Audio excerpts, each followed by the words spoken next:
Yeah, greetings, people. Greetings, DTM fans. Greetings, DTM massive. Welcome to another Thursday night live. I'm here. Tigat is not here for some reason, but Tigat will be joining us soon. But I have a very, very special guest. He's here early. Unlike Tigat, he's here and he's For some ready. reason. He's Dexter's Lab. And you guys might know him. I know you guys know him. From Instagram, from YouTube. He's a reggae coach. The man himself, the Reggae Coach, Dexter's Lab. Big up yourself, Dexter, and welcome to Sports DTM. Big up, big up. Thanks for having me. Appreciate it a lot. Yeah, man, yeah, man. And things going well so far? Yeah, man. Things not going too bad. I'm just giving thanks, Grateful for another day and things. So, but Right, late, but right. yes, another day almost done, and I'm grateful. What got you into the whole comedic thing? Before we Um, touch on the reggae boys, we're just going so that people can get to know you quickly. yeah, that's an What got interesting you into the question. Instagram? That's a very interesting question. I've always thought that I had a little bit of a comedic knack. Um, from younger days, used to love chatting in high school and stuff, getting in trouble for it. Yeah. Um, but the pandemic is what caused the whole comedic thing to come up.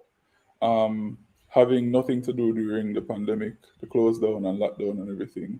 So I found that I think it was a TikTok video we make it now. They follow one of the trend them and just make a TikTok video, and Yeah. one of my friends found it funny. And from then we said, all right, we see we can continue this now. And I just kept making a few videos and people seem to have found them funny. And I'm like, you know what, this is the avenue for make people laugh, especially at them time here when things not going too Yeah. well and so many things on people's minds. So that's kind of where it came up.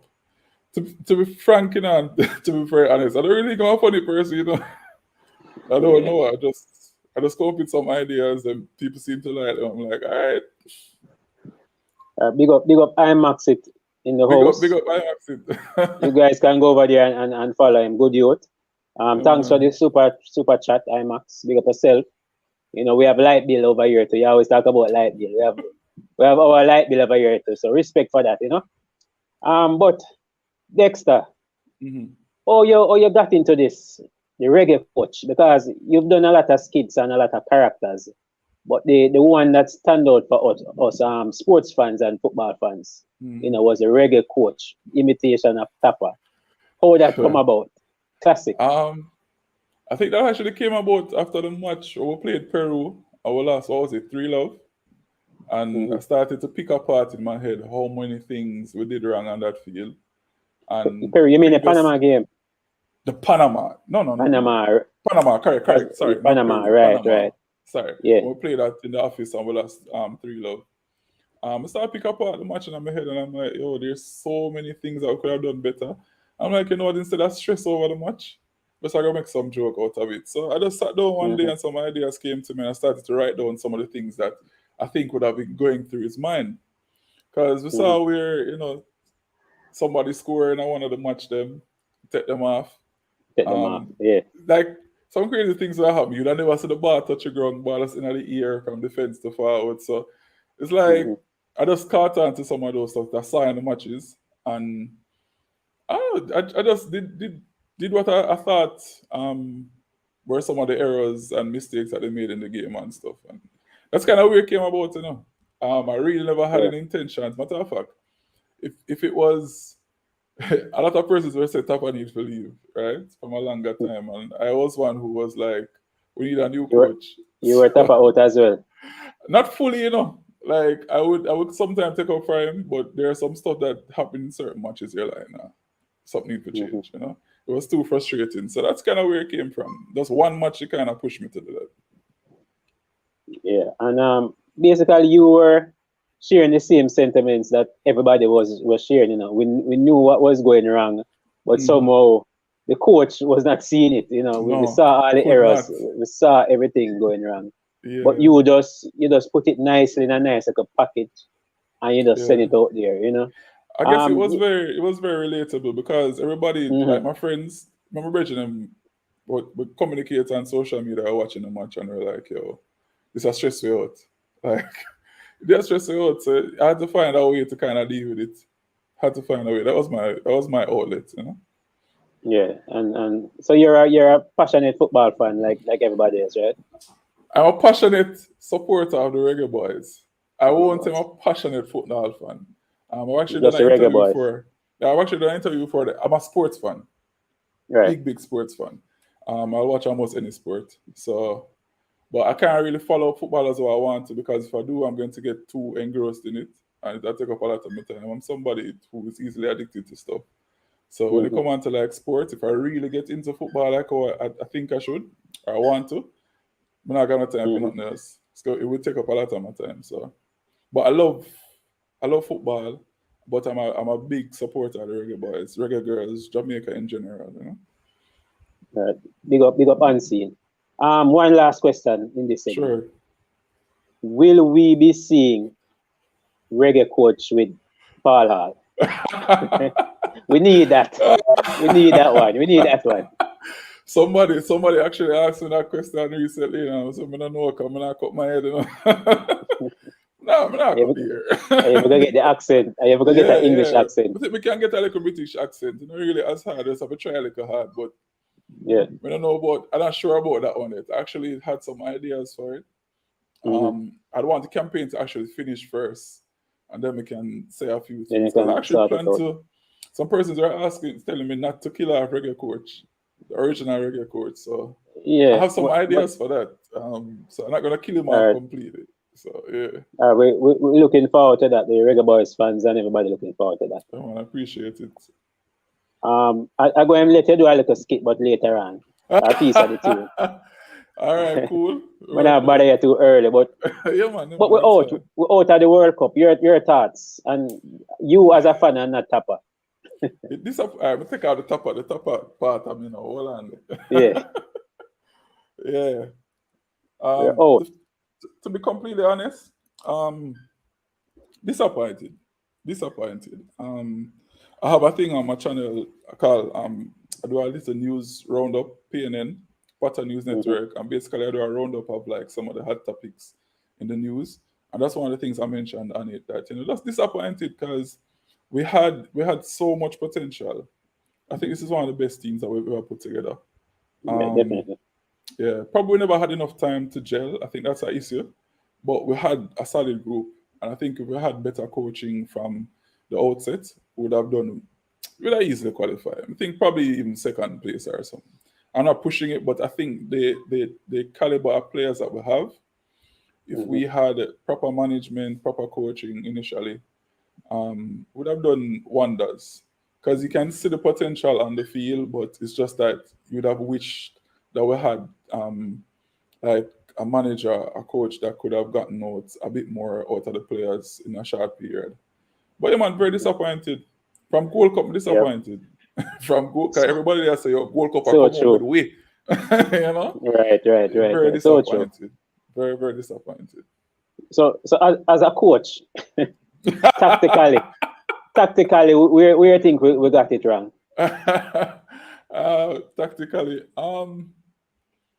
Tactically, to be honest, it's a myriad of things. You know, it's a myriad of things. Like you really look at the field and all the players. I did a joke about that. You know, about the Reggae Boys types of Reggae Boys fans. Or the fans them say, you don't realize that the team isn't cohesive. The passing is poor. You know, we're not Right, doing well. right. We can't maintain the ball for 5 minutes. Like we can't string a couple passes together. You know, we're not taking any shots at goal. We can't go to Qatar like this. But Hmm. it's a serious thing. I think I don't know. Some of the guys play better for them club. To be very honest, and it's probably a natural thing in terms of translation to an international squad. It doesn't really translate as well, and because they never had the time to kind of learn each other, understand each other, know where each other like the ball, know how each other make moves on the field. You like it, Right. all right? So I watch out about basketball, right? And there's one person, Steph Curry. Steph Curry is always moving without the ball. Yeah, a big Jamaican, part of his game. yeah, Jamaica were very static. So somebody has the ball, you're not seeing the other players trying to find spaces so that they can get the ball from the person who has it. Stuff like those. I also think the coaching has a big part to do with it. So if initially the guys were getting the type of coaching that would kind of lift them to another level, then I think that's a big part. That's probably the biggest part to me. A lot of mistakes were made, errors. To be honest, I probably have made some of them, but a lot of mistakes were made. Probably some substitutions. Probably some lineups weren't the best. Some errors, and those are costly errors. Stuff like when we're playing in Mexico. I don't care how you feel, if you drop dead on the field, I not take care of because for me, thing there was holding up. What name slip out of my head? Or what's his name again? Grant. He was holding up the midfield a lot in that Mexico game where we almost won in Mexico. And we took him off towards the end. I also put in a defender at the back and just give up 2 goals easy, or 1 goal, I think. It was 2-1 that we lost. Yeah, 1 goal, yeah. Stuff like that, kind of heart-wrenching because you're like, you can hold on and get a point. And at the end, a substitution was made that would have cost us. So I think tactically, a lot of teams were able to prepare for us because Jamaica didn't really do a lot that was different in each match.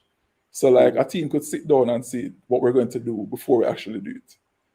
We predominantly played a 4-4-2 formation, so everybody could prepare for that. Unless you kind of change up a few things. What you saw for most of the matches were individual strokes of brilliance. Yeah, man. Like Antonio from a few players, yeah. Yeah, like you just saw a few guys, But I think as one of the biggest things, and I heard an interview with Bonnie yesterday, and she was talking about it. She was saying that core players are important in a team. You need a core set of players, and I don't think Jamaica identified a core set of players. We have them, but we never put them together as these are our core players, and these are players will always be on the field. Anybody else who comes in, they work around these players because these players understand our system, understand our system, so they can work around it. So that's where I think are one of the areas I think we fault at. All right, people, smash the like button. Dig up Dexter Lab. You can go over there, the Reggae Coach. Go over there, support him on IG, support him on YouTube. Another guest joining us, Mr. JT. How you doing, man? Yeah, the alarm clock just go off, brother. Oh, I understand, man. I understand. But we just reached the first stage. I asked Dexter earlier about how we felt about the fact that we were out, no Qatar for us. So I just want to answer the same question. Well, it kind of was like the inevitable in a way. It's just as like we were just slowing down the pain. I felt like that El Salvador game where we dropped points there, that was an important juncture. However, if we got those points, Tapa would have still been the coach. So for me, it's a bittersweet thing where, as I said, I think I said it on your show that Jamaica was in basically a catch-22 situation. Because if we kept digging out these little draw games, Tapa stays, and these little wins here and there, and for me, I'm looking long term. I think I have the hangover after going out, a long night out of drinking. That's basically what that campaign felt like, and I feel like I've recovered and I've started hitting the gym again type behavior. So meaning like I'm over. I'm more looking towards the future. I'm looking towards the future now. So I think here's a chance for. I'm just kind of torn between, as far as the coaching situation is, where do we go? Because I believe that if Paul Hall is going to be the coach going forward, Eddie, now is the time to have that discussion with him. To let him start building his team right now. I don't believe that we should just give these 3 games to an interim coach who's not going to be there, because this is a time where I think Jamaica should start playing friendlies, because that's one of the things that worked against us in this campaign, was not having enough game time together. We can't be complaining when it comes to nation leagues that we didn't get the team together and we didn't get playing time. So now friendlies, The English-based players, they're not there right now. But I also believe in start the new recruitment for the younger generation of English-based players and have them start playing now. Eddie, give them a taste of international football. Use these games for guys to get their debut and guys who are going to be a part of the next thing. I don't believe now it's just we say we have 3 games. Let's fulfill what we have to do. Yeah, I'm glad you mentioned the future. It's in the title. Should we bring our best players, for the remaining 3 games? We're out. There's nothing to play for. I'm going to ask Reggae Coach this first. Should we bring the likes of Mikel Antonio, Leon Bailey is now fit again or is in training? Should we bring those UK-based players and other players from Europe, Boza? Should we bring them back for these 3 games? Does it even make sense? No, I don't think so. I think we have an opportunity here to kind of work on some of our younger players. I really liked what we did in Peru. That first half, I think, was one of the better first halves I've seen Jamaica play football in a while. And those were mostly our younger players. So for me, if you want to bring some of the Jamaican-based players along with some of our younger players in, I actually had a concept a couple weeks ago or a thought that, to be honest, bringing one of the Manning Cup or Super Cup team and they come play the match them. Like there's really not much to be gained from the rest of the games.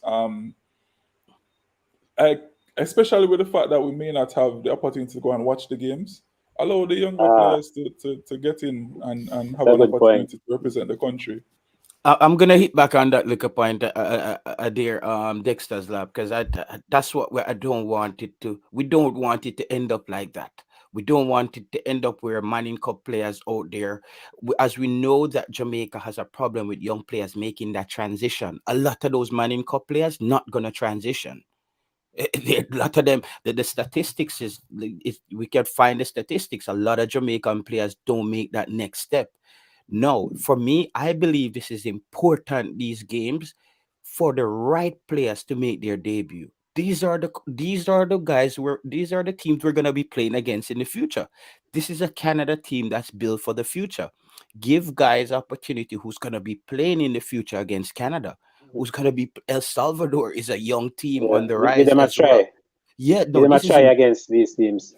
yeah, this is also important games. I don't think this is a game where me and a man say, yo, just throw the whole Dintil back line out there. Like, no, guys, no, this is international football. And remember the rankings, remember the rankings as well.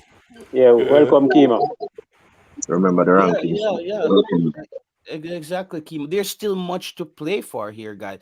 Any international football game you get, I feel like you have to take it serious. Yeah, you have to respect the fixture. Yeah, it's guys, and this is not, we're not playing Suriname, we're not playing Grenada. We're getting quality opponents who are trying to qualify for a World Cup. Here is a way for Jamaica to test the younger generation. I believe that the importance is still on these games, and for me, it's more down to I want to know if Paul Hall is going to be the future. I think the JFF needs to make this decision quickly because else you're wasting time. true. I think that's important as well.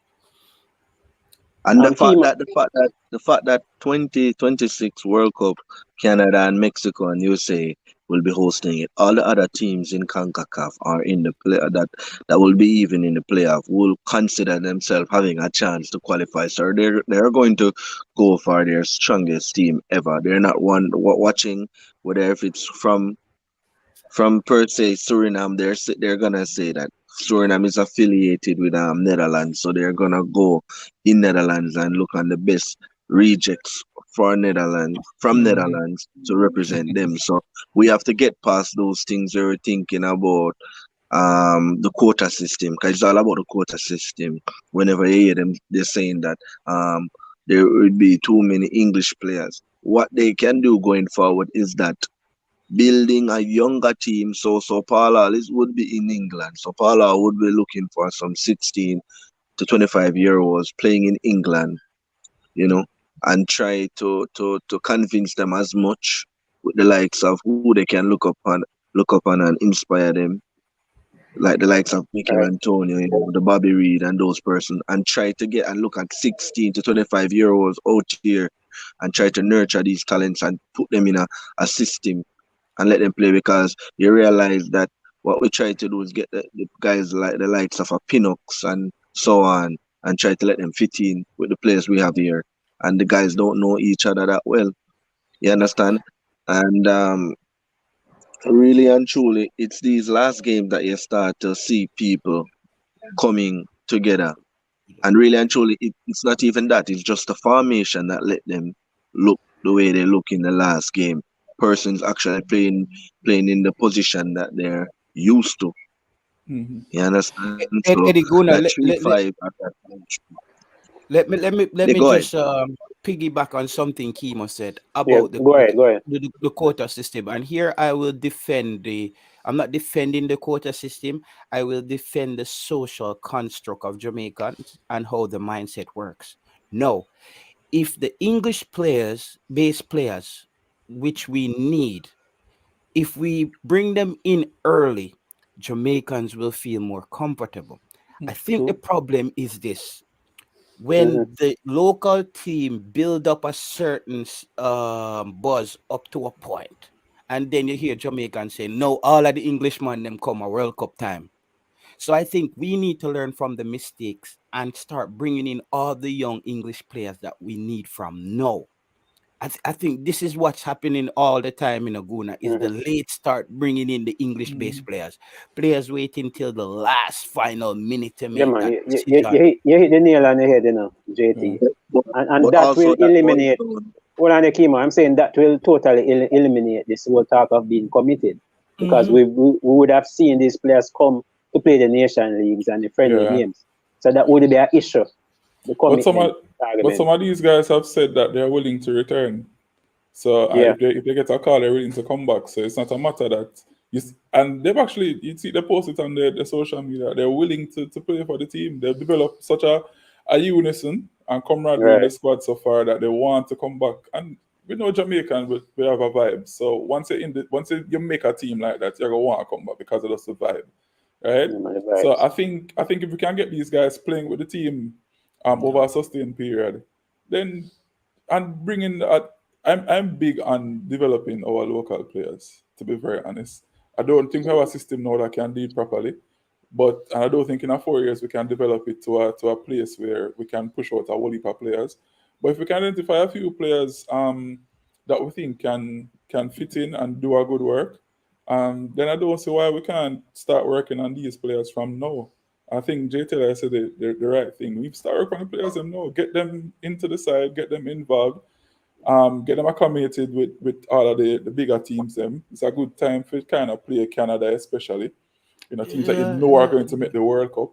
See what that like. If you lose the matches, so but at least you get to see players.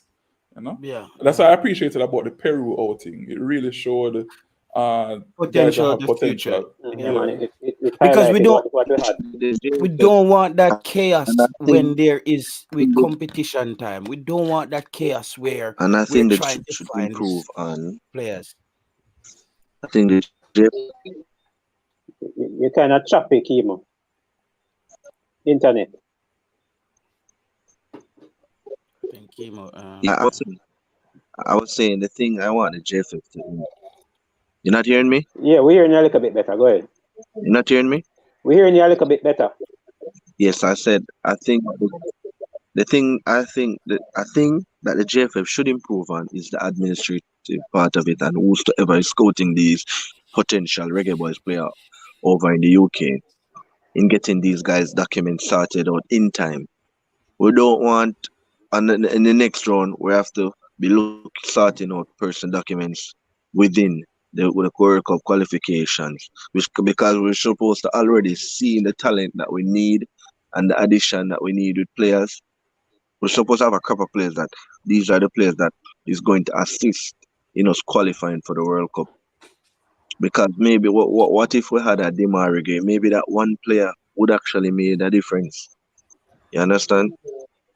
But I mean, there's so much to learn from this campaign for both the vloggers, from both the JFF, and from both the players. The players that even actually have 4 years, another 4 years for them to represent in the 2026 World Cup. So it's important for guys like King and the Maggies and the Jeffy and Brown and those guys. Those are the ones that we're actually looking forward to see we're through with the Alvas and the Damian Lows and the so on and so forth. We have to look past some of that. Yes.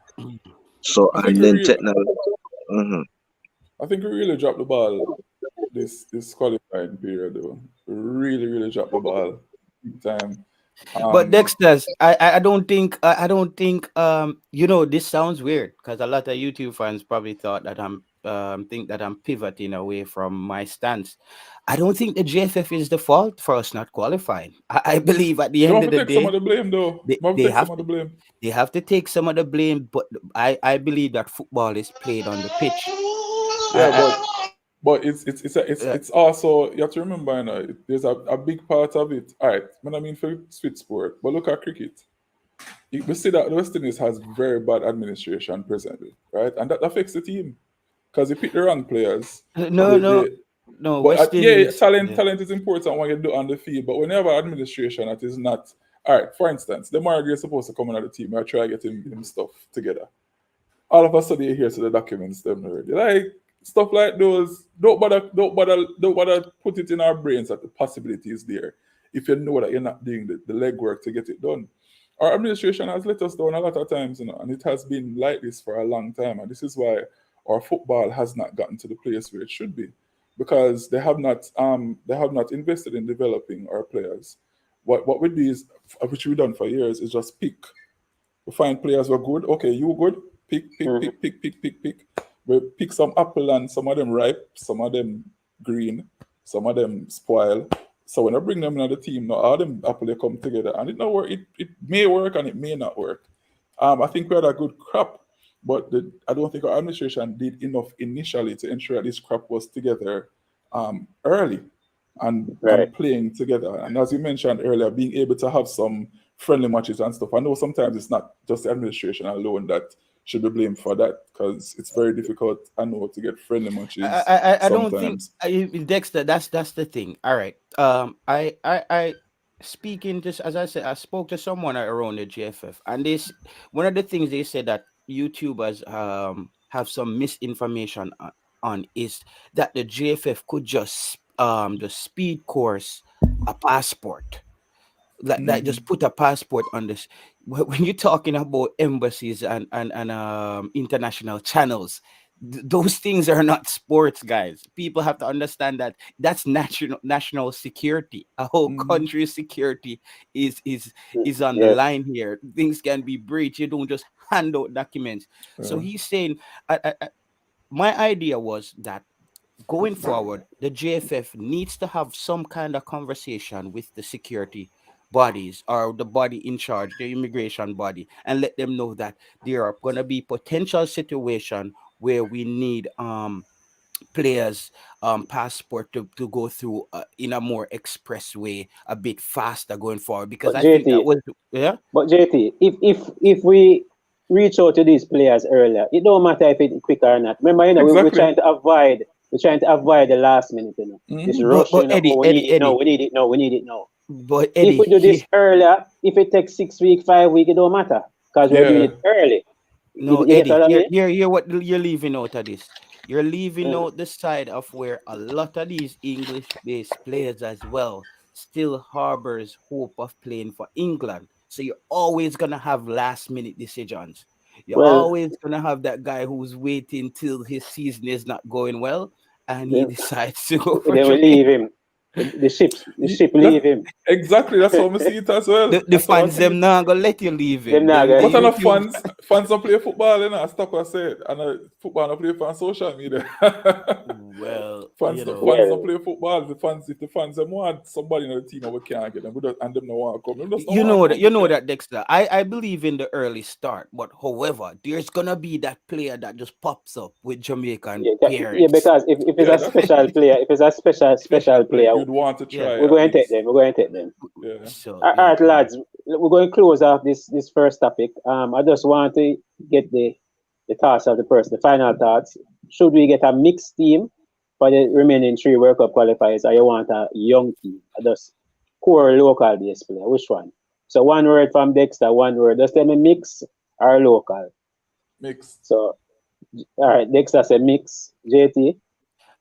Mix youth. Mix youth. All right. Yeah, I get not you. the current players that we have. Yeah. Mix. Yeah, Kimo. Young.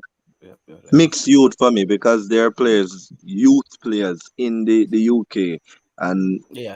or maybe in the US that is born in the US that actually can play for us or want to play for us and has a passport, I heard. Oh. You see that coming from Big Deal. we don't know what will happen in the future. I'm not going to say no, but for now it's a big no. But we don't know. All right, people. We wanted fans for the World Cup qualifiers. We didn't get any fans in the stadium. The government came out and said, "Look here, we're going to give other events, other sporting events. You see, Gibbs Relay getting 10,000. What do you think about that? And the Reggae Girls getting 2,500. Big up at least. At least the girls are getting some form of support. But what you guys think about the government and how it look like them dealing with football compared to other sports? We want to take this first. I think it rough. I actually talked about it already. I think it rough that I don't know, but just can't understand. I can't understand it. I cannot understand it from the perspective of okay, I understand that. All right, Yes, COVID. Thomas.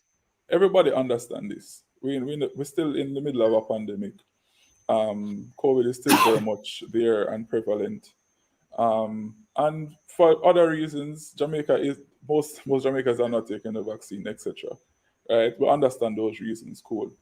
But what would have changed within the period? What, a short period, 2 weeks? About the 2 weeks. That would have caused you to make a decision prior when the guys were begging 500 fans. We just want 100 fans in the stands. For even that alone, the guys were begging. What would have caused such a huge change to say, okay, let's not let anybody in. Let's let in 10,000 people. 10,000 people, 10,000 people. Like naturally, I went to the match against USA, and the 5,000 fans are dropping the bucket. Like I really dropping the bucket. They really couldn't see the people in the stadium, right? We're properly spaced. So 10,000 can hold easily without any issues. But my thing is, we have to respect each of the sporting disciplines. Them, we can't say, all right, well, I'll give Gibson, which for me, Gibson is a high school event, right? It's not something as major as a World Cup and a World Cup qualifier. Yeah, it's not national, right? You have to kind of get a little more, you have to give it more credence to a Reggae Boys. It for me it was very hurtful, and I think that one of my challenges was that if I could understand the reasoning behind it, then fine. And even when our minister came out and said it was not a disrespect or a slight to the Reggae Boys, there's still no reasoning. There was still no reason as to why Gibson was given so many. And even the Reggae Girls know, like, that's funny to me because they give Gibson 10,000.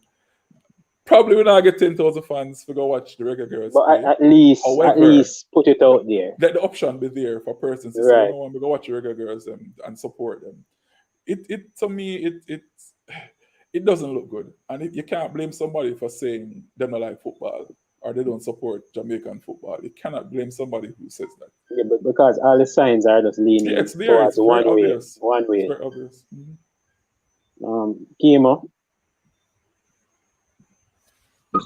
Well, for me, as everyone knows, it's harsh. Yeah, it was harsh. I mean, to be honest, and there was a lot of person that wasn't actually following up the whole Reggae Boy football from the get-go. But the bloggers putting out these contents actually draw a lot of attention towards the football. Yes? And it's the first. And I mean, 4 years ago, technology was not so prominent or dominant. But now, it drawn a lot. And even though you might see people in the comment section bashing the players and bashing the team, those same persons were gonna be at the game supporting the boys if we got even 5,000 fans. And I was at the United States game as well, and it was full of space. And 10,000 fans would have been even fear. And I think politics was what was mixing with the football, and that's something that we should fix going forward. The government should fix. I think the government should know that football actually helps with the development of the country. Because if we qualify for the World Cup, that would do a lot for the country, and draw a lot more attention for the youth coming up. So fans, guys like me, the Mikel Antonio and the Ethan Pinocks and the Ravel Morrisons and the Grants were really looking forward. 'Cause I had chance to speak with them, and they were really looking forward to having fans and knowing what it is like to play in a packed national stadium, because they heard about artists performing at halftime and those things. Could you believe that? I'm hearing that from the guys like Grant and Ravel and those guys, because I got the chance to speak to them when I went to the hotel, and they were really looking forward to watch it. You understand? Pinnock as well. So going forward, all of these things and where we went wrong, we just have to look on it and capitalize for it for the next campaign, and also for the Nations League. And we will be playing home games for the Nations League. You understand? And who to tell if we get any friendly. You understand? We have to pump football in the put money in the football, because it helps with the development. And it's not like we have name brand players and quality players that is actually playing for us. Mikel Antonio is one of the best strikers in the Premier League, and we heard that now we're gonna have Adidas for sponsoring us now. So Adidas, I know that Adidas have some big plans, because remember, Jamaica, separate and apart from football, Jamaica is a brand. And you never might know the plan that they have for Jamaica football. Understand? The marketing wise, they don't want to lose. Maybe they're gonna do something like have a Bob Marley picture and the Reggae Boy jersey. I'm just saying. So going forward, they have to just do better. Fans play a big role in football. You understand? And if we had fans, it could have proven well for us in both the Mexico game. Even when we were down 10 men, maybe our spirits would have been lifted. With that 12 man, it would have seen like 11 with 10 out there. You understand?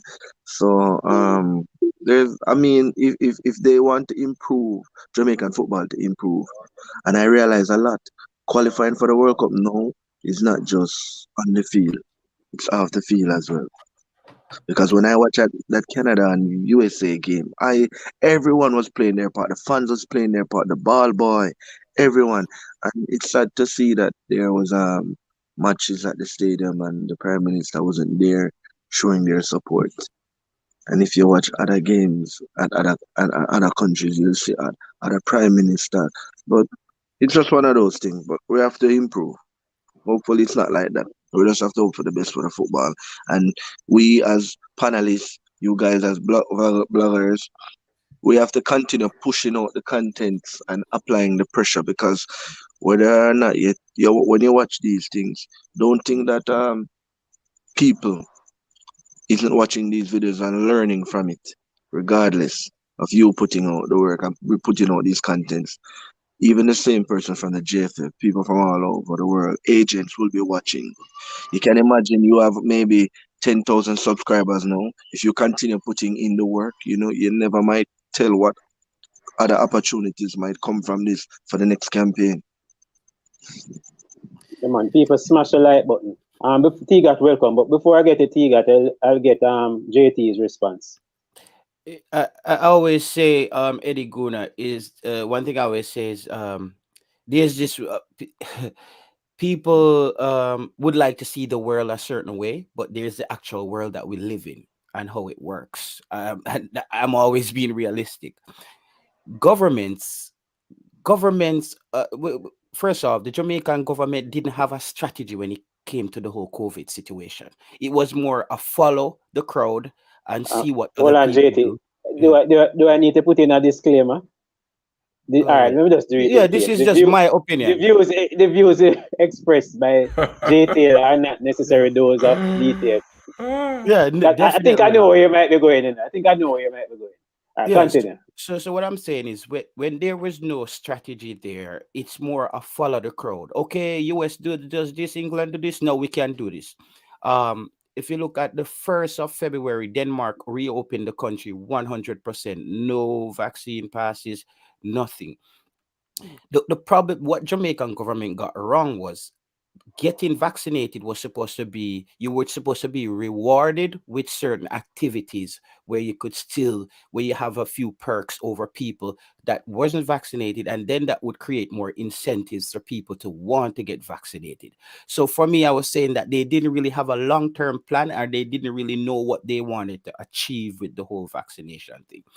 And I always have to say, guys, we have to be a bit cautious and tame our expectations when it comes to government, because us on YouTube, we are die-hearted fans and we are riled up, but the prime minister is not in the office like Michael Antonio is coming, guys.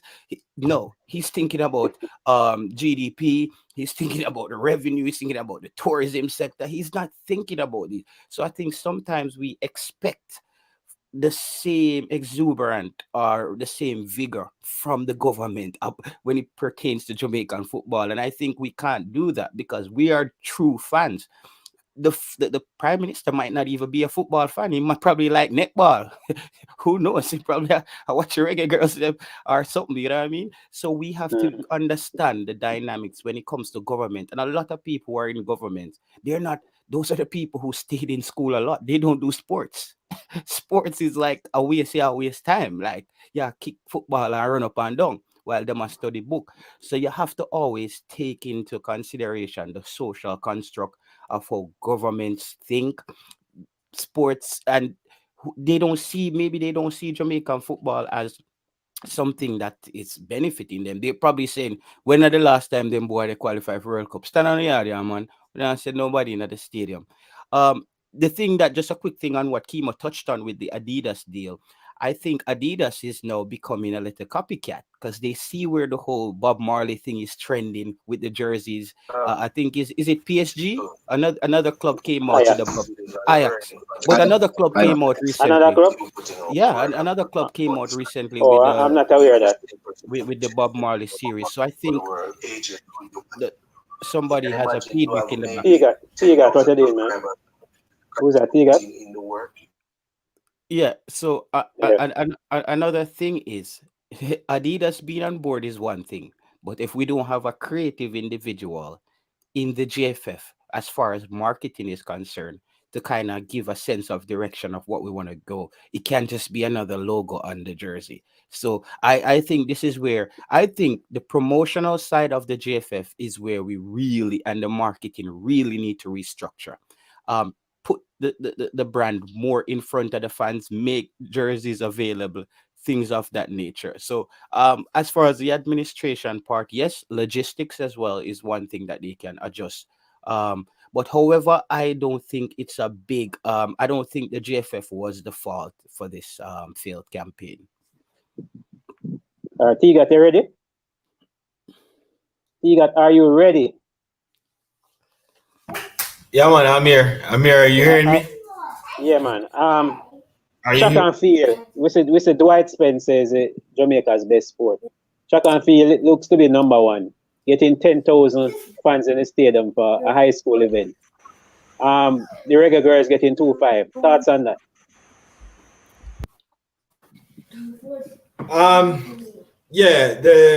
You have to think that's the best sports in Jamaica right now. You know, that's the only thing that drawing revenue to Jamaica. Yeah, track and field, using Bolt and all the female runners and stuff like that. So we expect, I don't remember a Jamaican footballer getting an award, but I can remember a lot of athletes, Elaine Thompson era getting an award and all these athletes getting an award. So yeah, you have to go with the time, athletes. But just to I hear JT said something a while ago. I was wondering if, because I'm in the hotel and the internet is not really picking up read it properly. Yeah, people, Show I'm off, in eh? Jamaica. Yeah, Show off, I'm eh? in Jamaica right about now. Yeah, I'm in the cool country of Jamaica, right in my bay. Yeah, I'm kind of taking a small vacation, you know.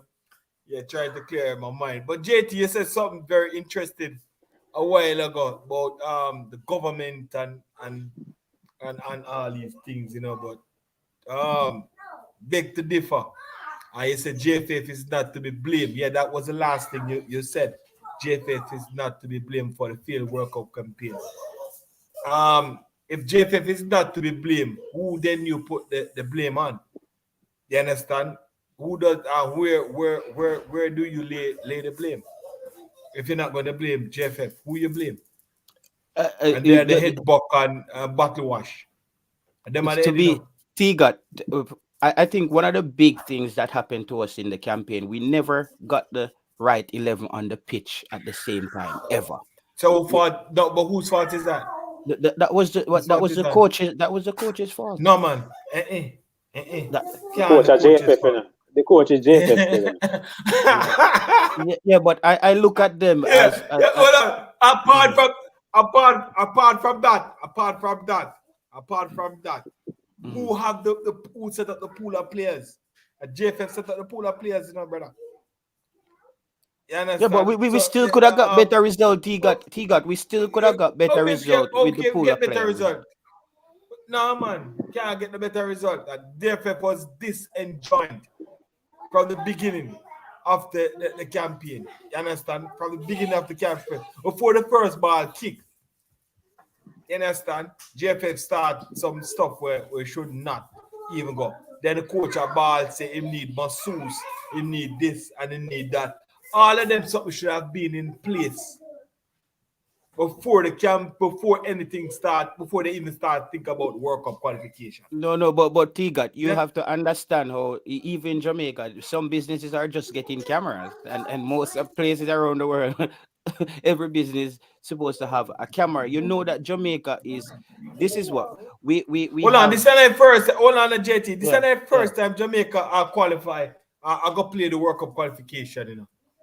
This is not the first time Jamaica is going to play the World Cup qualification. So everything should be in place, set and ready with no in. You understand? So this is not the first time.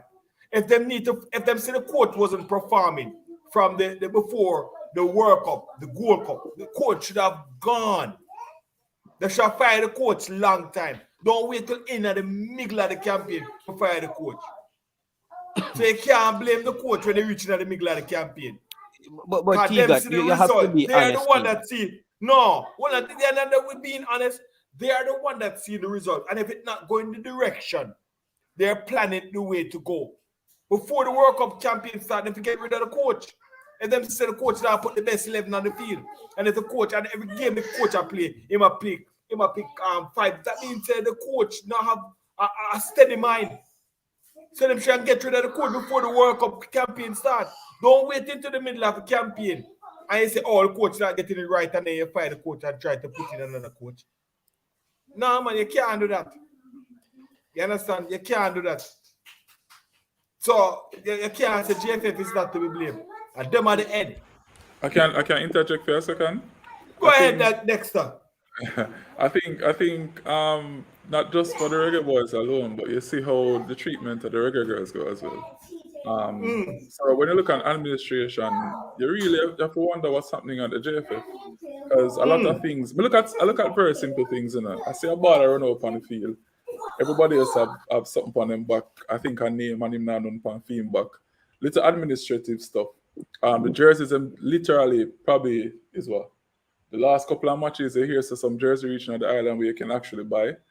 It felt very ad hoc. Like, okay, we are fumble, you know. And if it is as T-Got said, it's one team, you know. So if the coach works for JFF, the coach is JFF, right? So if it's a case where the coach a fumble, JFF a fumble as well. If it's a case where we're not getting stuff together before the matches, is a problem with the Jamaica Football Federation. To be honest, I've said it earlier, it's been like this for a long time. It's been like this for a long time, and it's a matter that whether it is politics. And I actually asked the question: who holds the JFF accountable? Does anybody hold them accountable when they fail? Does anybody hold them accountable when they don't get things right? When they mess up, or is it just that okay, we have another failed qualification attempt, and we just continue as if nothing happened? Let's go on to something else. The administration is very bad and it's poor. And as I say, one of my biggest ways of proving how poor they are is how they treat the Reggae Girls. I will never forget how they treated the Reggae Girls in the last round of qualifiers, and that stuck in me. That stuck in me. If you are a federation covering the entire football in the nation, you have to treat everybody the same way. I don't care who making more money now. Who these girls are qualifying for a World Cup. Treat them with respect as how you treat the men. So it shows that our administration is failing, and they have failed us in many ways, and they have to take blame. A lot of blame for this. Yeah, so I have to defend my point with the JFF, because if we said the coach is also the JFF, the players are also a part of the JFF as well. So I want to make a quick example with Derby County. Derby County, we know how their accountants cook the book. Now the books, they are in administration. Derby County lost, I think, 21 points or so. Now Derby County is second to last in the table. They're possibly going to stay up after Wayne Rooney stated that he didn't talk to the manager, the owner of the club, for like a year. So, and Derby County is playing some of their best football. They couldn't bring in any free agents, any players. I believe it comes down to how you prepare. I believe it comes down to who is your coach. Is your coach able to motivate and get the team to play a certain way? I understand the logistics and where the JFF failed, but I also have seen the JFF improve since the Gold Cup. From the Gold Cup, they started to get things right. The logistic problems that happened with the COVID and them traveling to Asia and Japan, that was all unseen. The COVID thing was new to the whole world. The JFF just wasn't prepared. They just seem like they're the ones who got it wrong the most. But my thing comes down to, I think we never had the right combination on the pitch ever. We had players in the pool, but there was things going on with the coach where this a man can't play, this a man start, this a man out there walk for 90 minutes. And it was always this one-sided thing. I think if we had put even the Mikel Antonio Andre Gray combination, we should have tried that combination a long time ago. We just tried that combination in the last game. We had Andre Gray sitting on the bench for a whole entire game. Dexter, give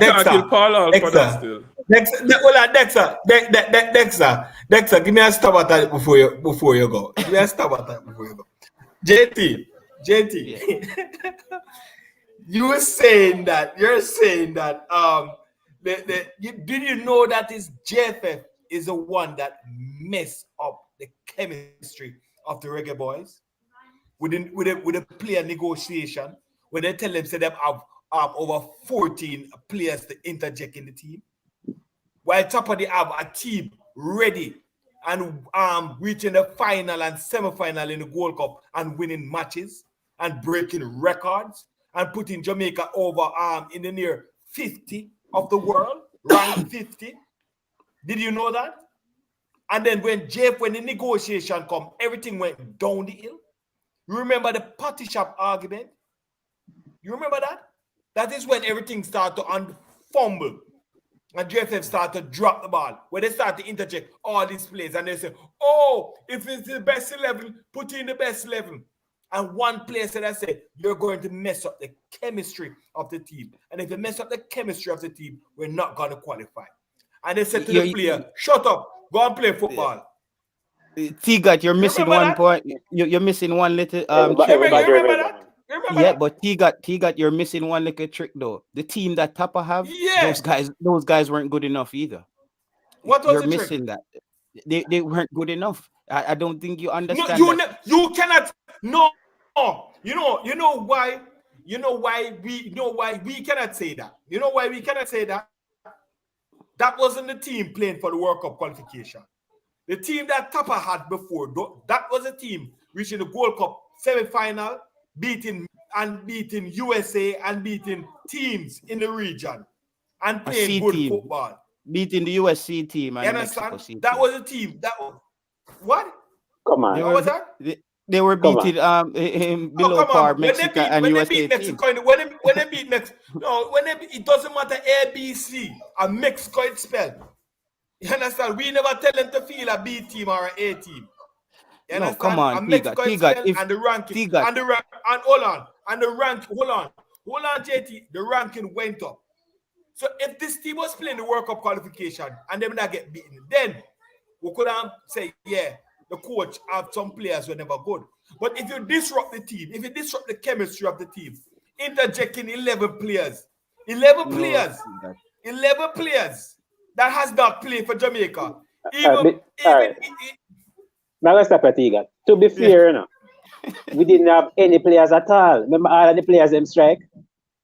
So to the JFF credit, they did well. Yes, but they did well to get the players. The players, hold on. You understand? The players strike because of the contract. We would have a Ethan Pinnock right now. We would have a Jamal Lowe right now. We would have an Andre Gray right now if it wasn't for that. Hold on. The players strike because of the contract. We know that. Strike because of the contract. Right. So the team was there already. The team was in place. Man, you start get some buckling. Yeah. Man, you start get some buckling. He got to go in a buckle territory now. Yeah, I go in a buckle territory now. I say something green up. Hold on. But listen to me, the team was in place, and the team was interrupted when the contract and they decided to throw in everybody in at the pool. So that messed up everything.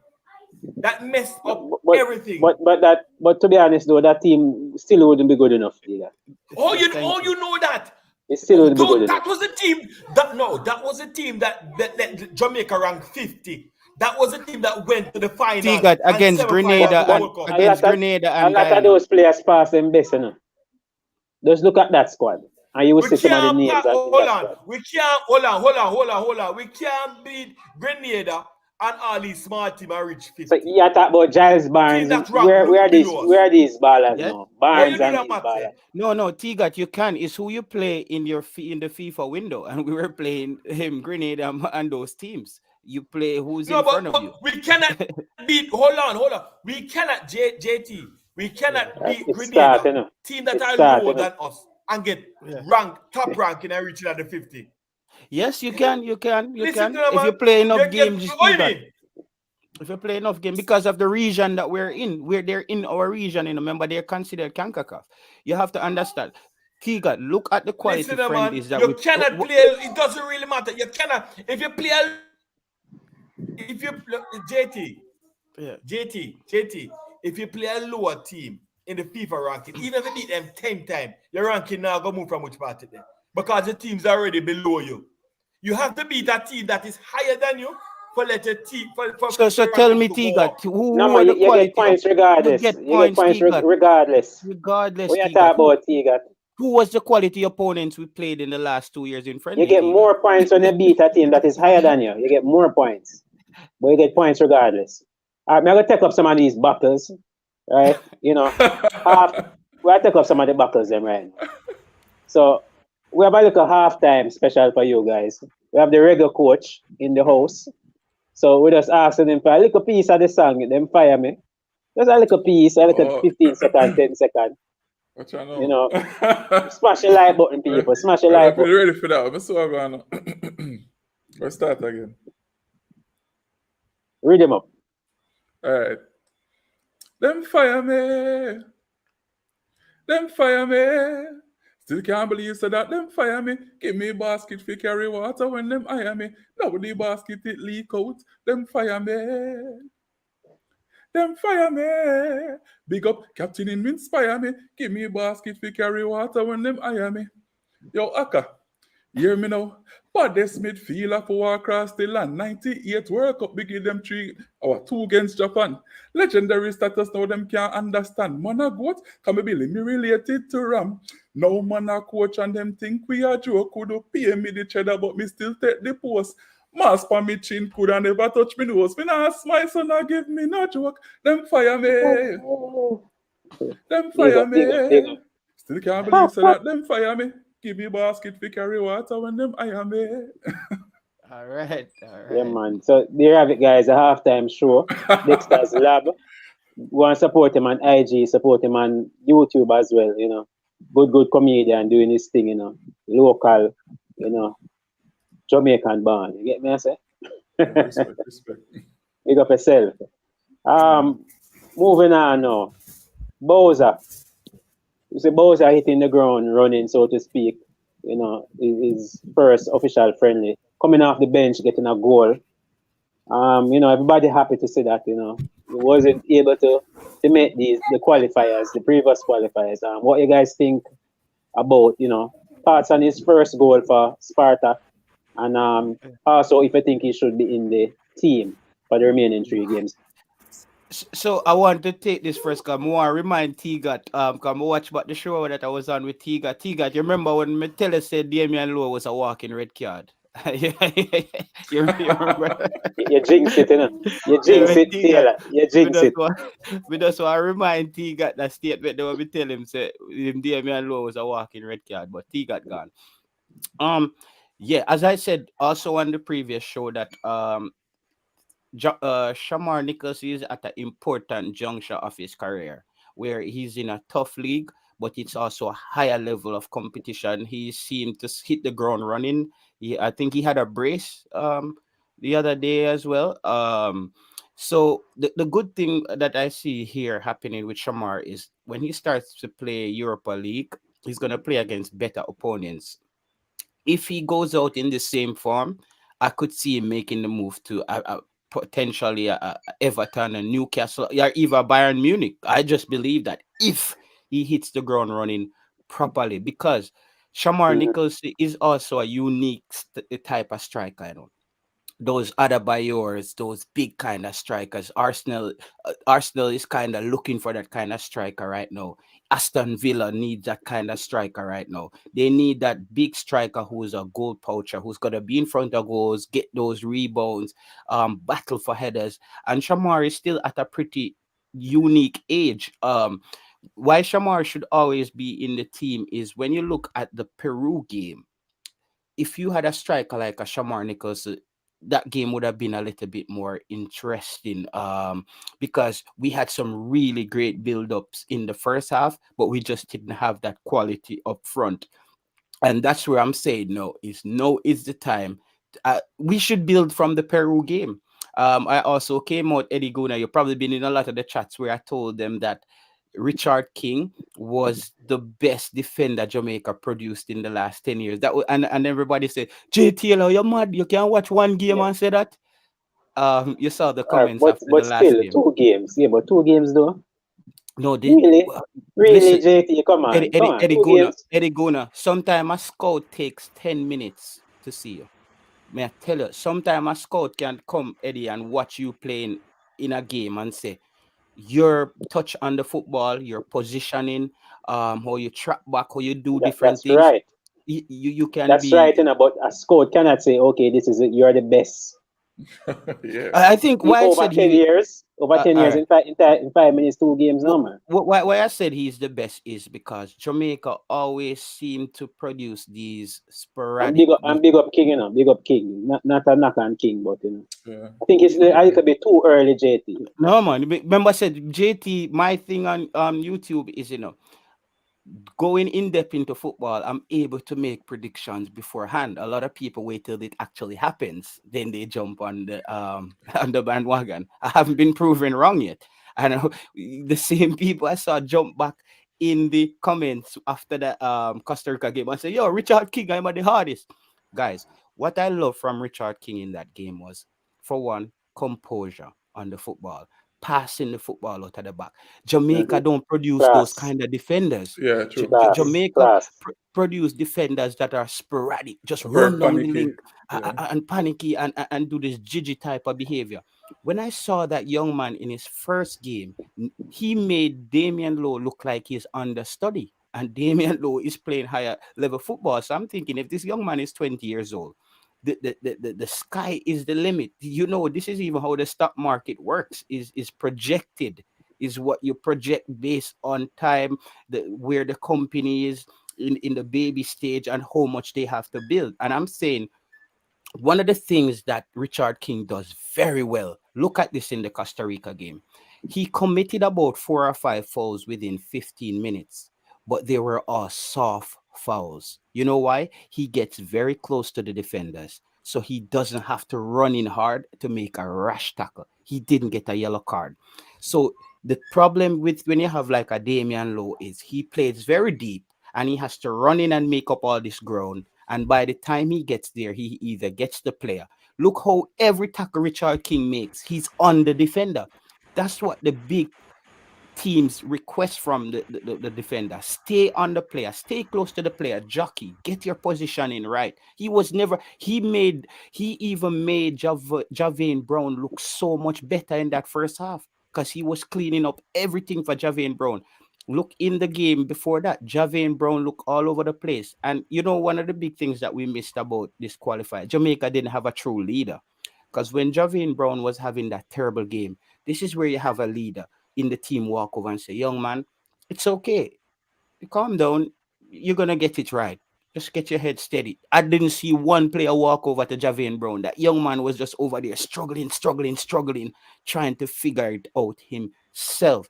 And for Richard King to come in, for me, he made Ethan Pinnock look even more comfortable. That was the first time we saw Ethan Pinnock almost in the 18-yard box of the opponent because he had a competent defender with him who was understanding the game, basically. I can't agree with you. No. I can't sit here. All right, I agree with you in terms of the quality that he possesses. A very talented young centre back. As you said before, he's able to come out with the ball. Excellent passer, we've seen. But in terms of him, rubbing off and Ethan Pinnock and making Ethan Pinnock having a good game. No, you don't look at it like that, Eddie. Eddie, me not looking at what I'm saying is I'm not. They're a good partnership. Already. There was a good partnership between them. You notice I didn't say he made Ethan Pinnock quality go up. What I'm saying is when you have a defender who's reading the game as well as you, then you're able to be more comfortable playing your natural game. And the way we saw Ethan Pinnock in that game is how Ethan Pinnock plays for Brentford. And I didn't see Ethan Pinnock play like that next to Damian Lowe because I don't know, it wasn't meshing. Richard King, to me, is what they wanted to make Michael Hector to become. That defender who can step up, break up play, read the game very well. He's better than a Michael Hector at this point, at this age. Yeah, he has some of those same attributes as well. A factor that led to that doing a JT was the amount of time we had on the ball. 63% ball possession. So we're able to see King have a lot of time and look good. Maybe we could have seen the same from Nana. You know what I mean? Who knows? Because we had a lot of time with the ball. So that has a role to play as well. Not taking anything away from King, but that has to come into play. Don't you think? No, it's how he broke up tackles, my friend. He came in the midfield and break up a tackle, and he broke up a tackle, and I was like, if that was Damian Lowe, it's a red. Yellow card. Yeah, solid. Something with that. Yeah, but funny enough, lads. If you talk to Rudolph Speed, he would have said that Topi is a better centre back. And what you guys think? Topi we've not seen a lot of Topi. What you guys think? Topi or Richard King? I know JT answer already. A little bit I've seen Reggae Coach. For a little bit I've seen of King, and I've seen I kind of like King more. Him seem more composed on the ball, and like him show what him about to do. Yeah. And as JT said earlier, that's one of our challenges we've had, for me, based on what I've seen in our defense. People not sure, when somebody in the box with the ball, you know what to do. Like, it's a problem. And we make a lot of rash tackles. So when I see somebody who is that young and very big up military. Yeah, very composed on the ball, isn't fearful to kind of go forward. Me see him do some stuff in the Costa Rica again. I'm like, right? like him composure, like him seem like play like him is a young youth. Him play like him actually know what I'm doing. Him not fearful, right? And you kind of want to see that still. And for somebody who just get called up to the squad to have that composure is pretty good. So imagine if we can kind of build on that for the next couple of years. It'll be very good. I think, and not a knock on Damian Lowe, but I think he's very rash with him tackling. Very, very rash with him tackling. Walking red. Walking very red. rash with his tackles. And it's a challenge. It's a challenge. And for me, it's almost like you don't know what else to do, so you just make a tackle. Make a hard tackle, and let's see what becomes of it. And Dexter, that comes down to the IQ of the player. Richard King is built for the new game, which is VAR. The way he tackles is how you want your defender to tackle. I'm telling you, close to the player on the ball, so you don't have to. So you commit soft fouls. Yeah. Look, the referee. Where in football a player commit 4 fouls in 15 minutes and don't get a card, and they were all from behind. Is the way he was so close that the referee didn't thought the tackles were dangerous. Because he got very close to the defender, and that tells me he's reading the game and know where to show up, where the football is gonna be. That's what you have to take into consideration. I think he's built for the new game where he's not this rash defender running in, and I'm telling you, he's gonna make a big move. For me, Topi looks a bit heavy and slow for me. No, I said that he looks very heavy. Well, he has a lot of body to carry on him. He's tall, you know. Yeah, tall and a lot of height, you know.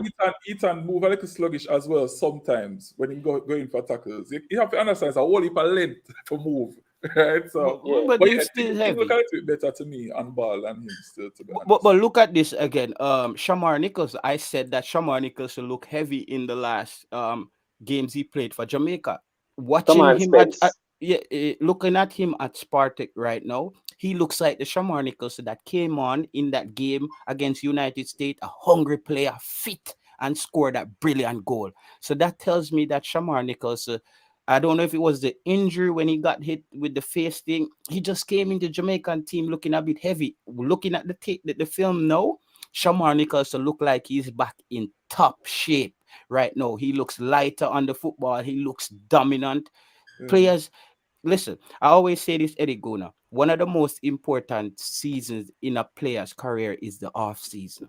Is what you do. You can't sit down and eat cheeseburger and then a dance hall every night and wait till preseason to get back fit. Because Cristiano Ronaldo them not take days off like that. Not take no days off. And that goes to every sport, to be honest.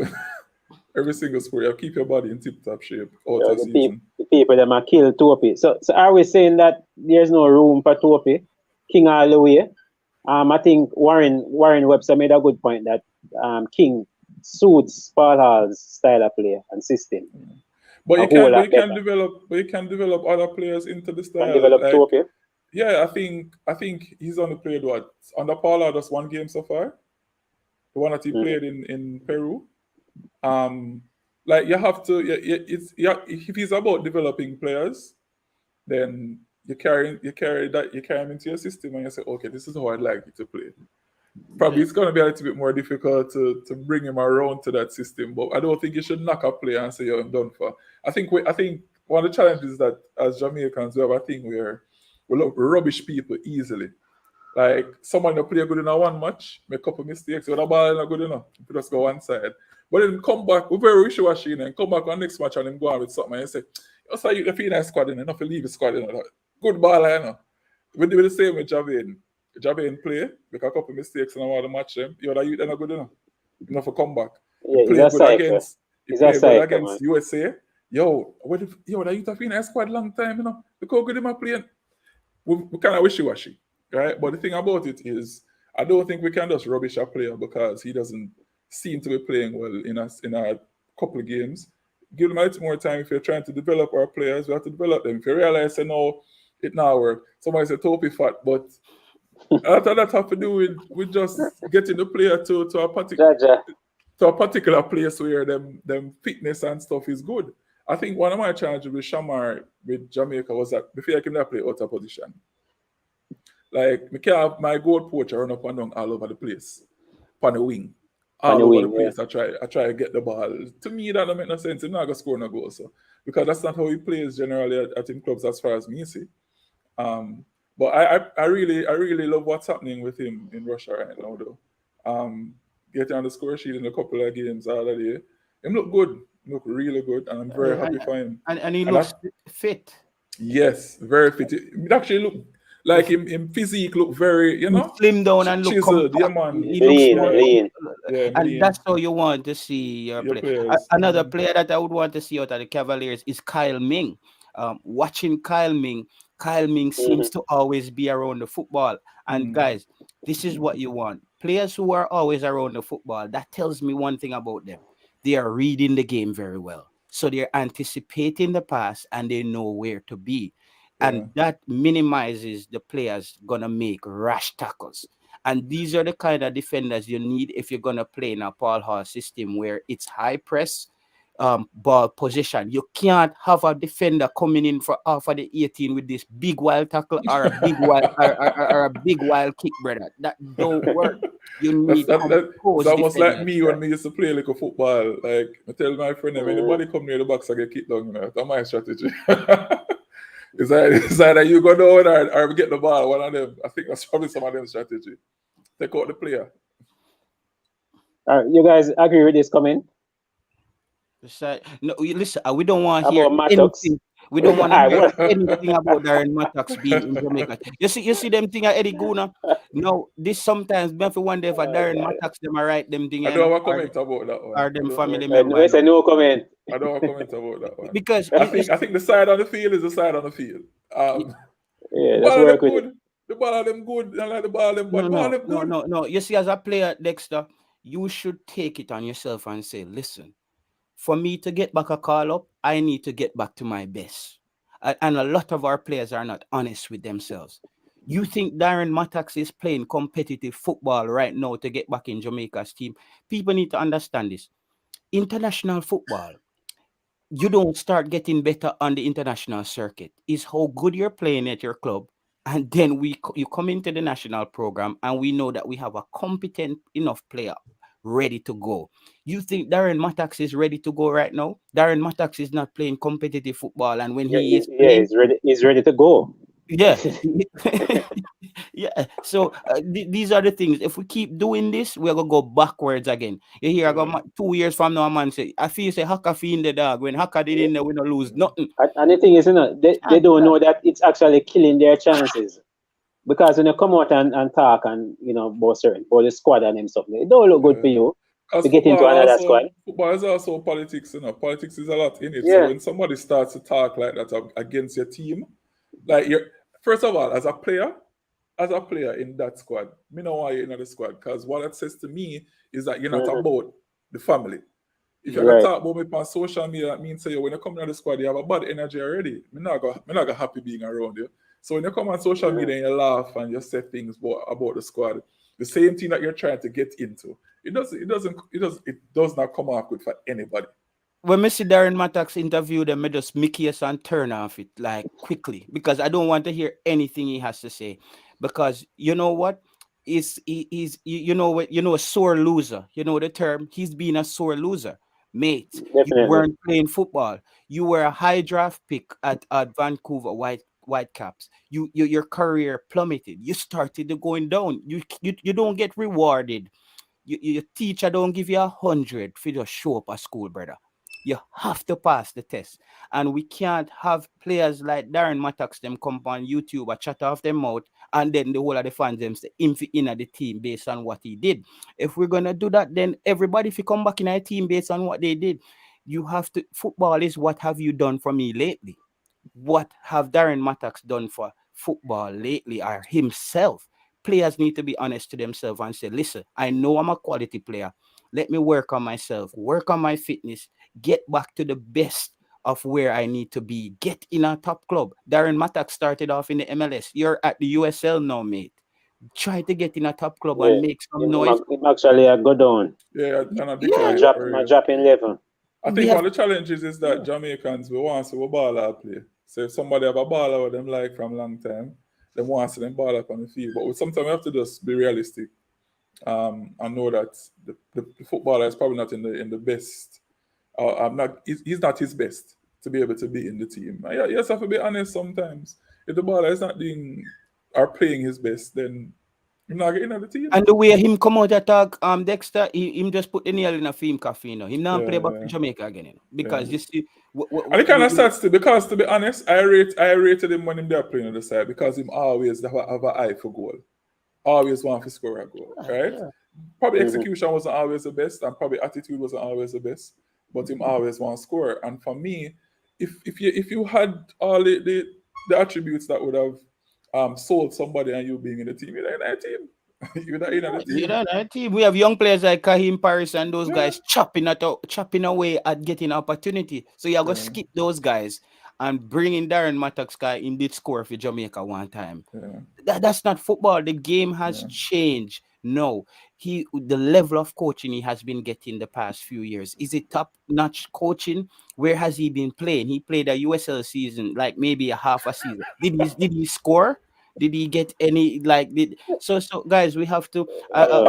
We can't even make Darren Mattox them time. Them money I give Reggae Coach a fight for him for money. You know. I don't want to say a real comedian. You know. Oh man, them said the black Mattox, yes. The brown one, no. Oh God.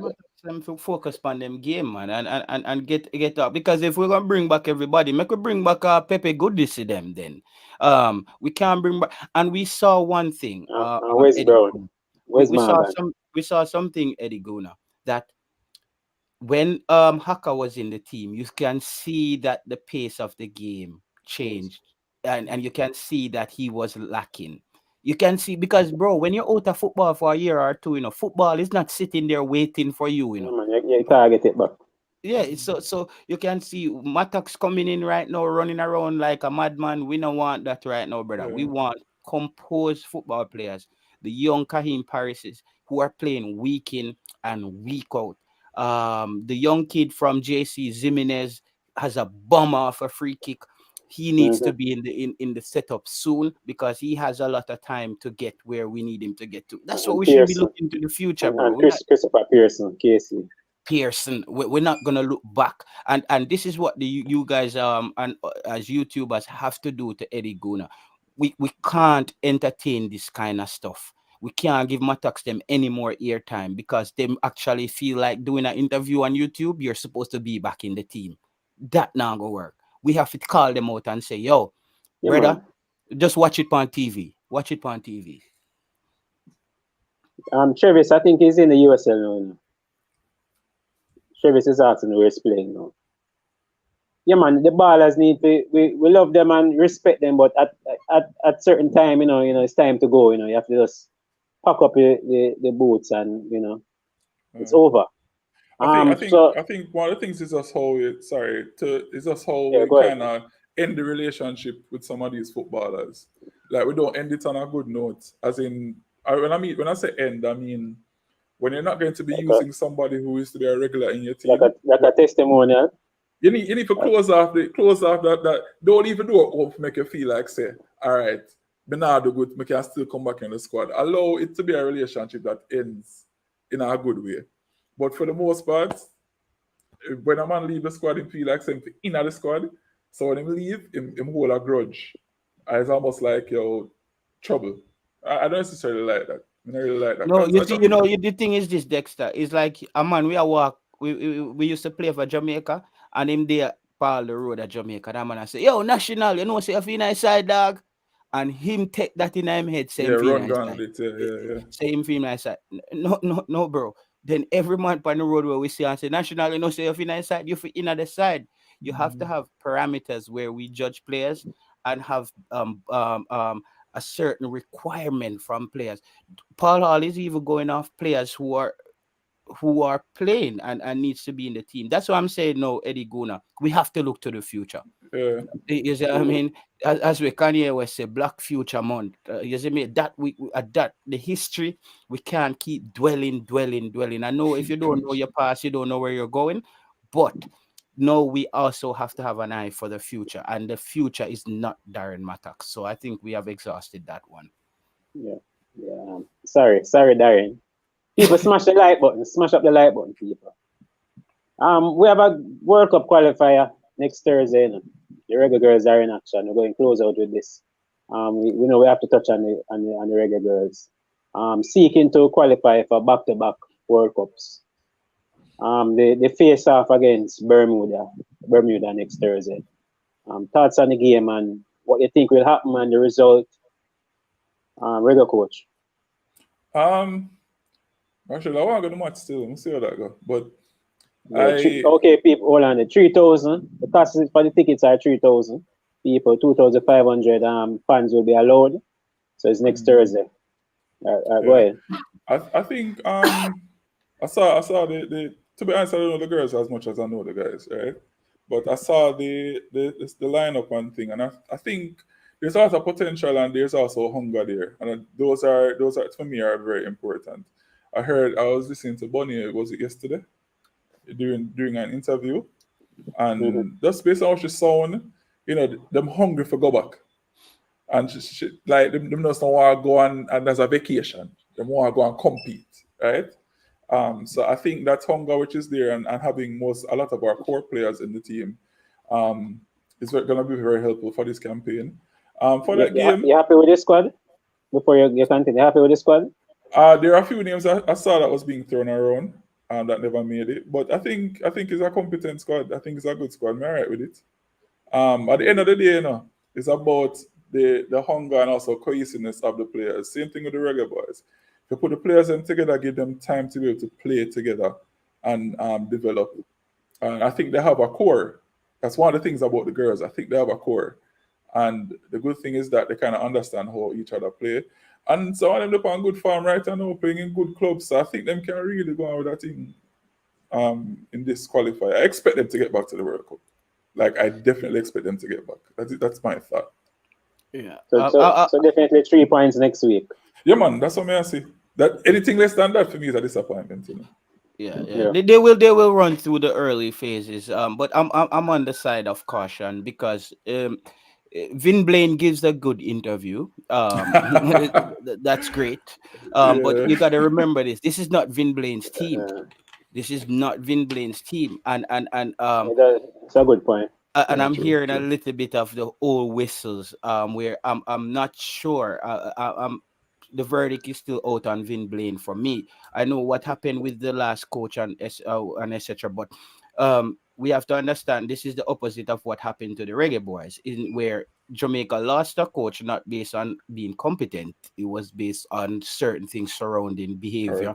And that was sad. So he built the team a certain way. He recruited players very well, and he got them to the World Cup. Vin Blaine, hope it doesn't turn out to be a type of thing where you have a fast car and you can't drive it. We have the quality players. Can Vin Blaine set up these girls in a way as to where they can play to their full potential? Because it's a similar situation again, where you have a lot of players playing overseas, and you're going to bring them in and you're going to have to assemble them and get them to buy into your philosophy and how you want to play. And I feel like the last coach has done a very good job because he knew his players. He knew his players because he recruited a lot of them and he developed a lot of them. The verdict for me is still out. I'm on the side of caution when it comes to Vin Blaine, but I think they should do well in these first Grenada, Bermuda games. The real test is when they start playing the Mexicos and the United States. How do they shape up? Yeah, I think one of our challenges was the defensive end, and I'm getting that he's going to try to work on that much more. Because I remember we played Costa Rica, that was a friendly, yes, but it was a dreaded match for me. As long as I'm watching match, I'm like, we can't score a goal. Like Vin Blaine is the coach again there. That's what I'm saying. When I saw that, I said, guys, this Reggae Girls team, they no man. At that point, it was the same coach. He hadn't been sent as it. The last friendly they played, when they played Costa Rica. Yeah. No man, it was the original coach. Didn't they play Costa Rica recently again? Yeah man, they played them in the States. I think he was the original coach that was there. It wasn't Vin Blaine. But who did they play lately? The Reggae Girl. Who was their last friendly against? It was Costa Rica, right? That was a Costa Rica, I think. Yeah, man. In Florida. I think Sidela them had put on that match as like yeah. How long ago was that? Didn't they play a game a few weeks ago? No, I don't think so. Mm-hmm. Oh, they didn't. That was probably like November or so. the match. Okay, yeah, it was under the previous. Yeah, it was a previous coach, Sure. but that was for me. That's a challenge. You could see frustration. Like the girls, that they had composure, they played well, but they just couldn't finish the chances that they got. And I think defensively they were good, but based on some statistics I was hearing yesterday, they have given up a lot of goals, probably like 3 goals per match or something like that over the last couple of matches they've played. So he's saying that he wants to work on the defensive end because I think we have potent strikers and stuff, but I understand caution still. You take caution with everything in Jamaica, right? You know? But yeah, I think we have potential to get back to the World Cup and actually make a little bit of a night when we get there.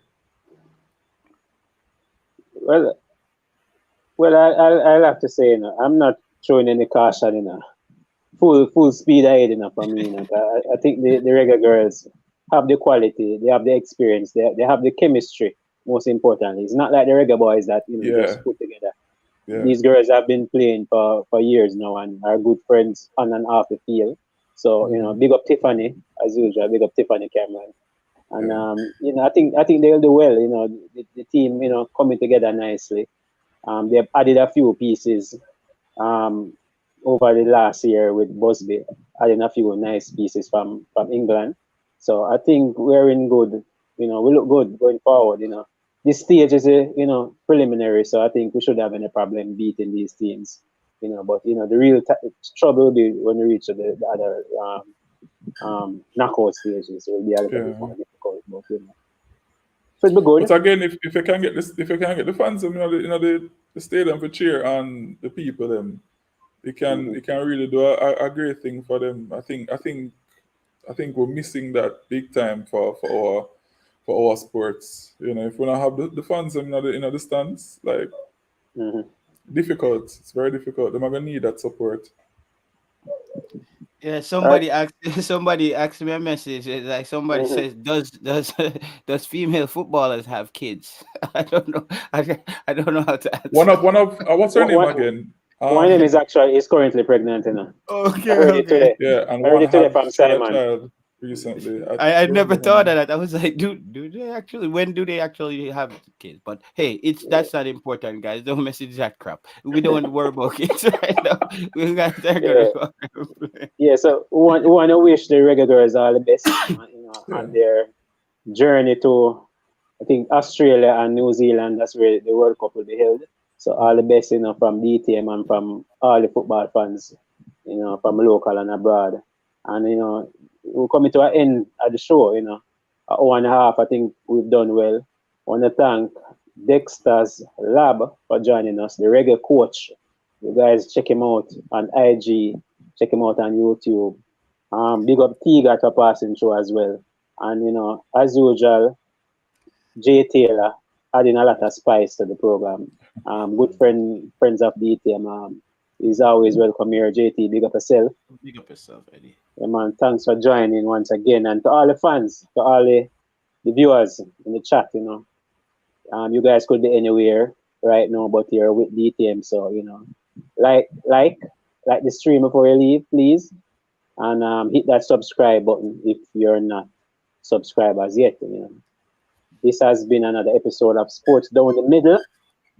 Another Thursday Night Live. Be blessed and take care. All right.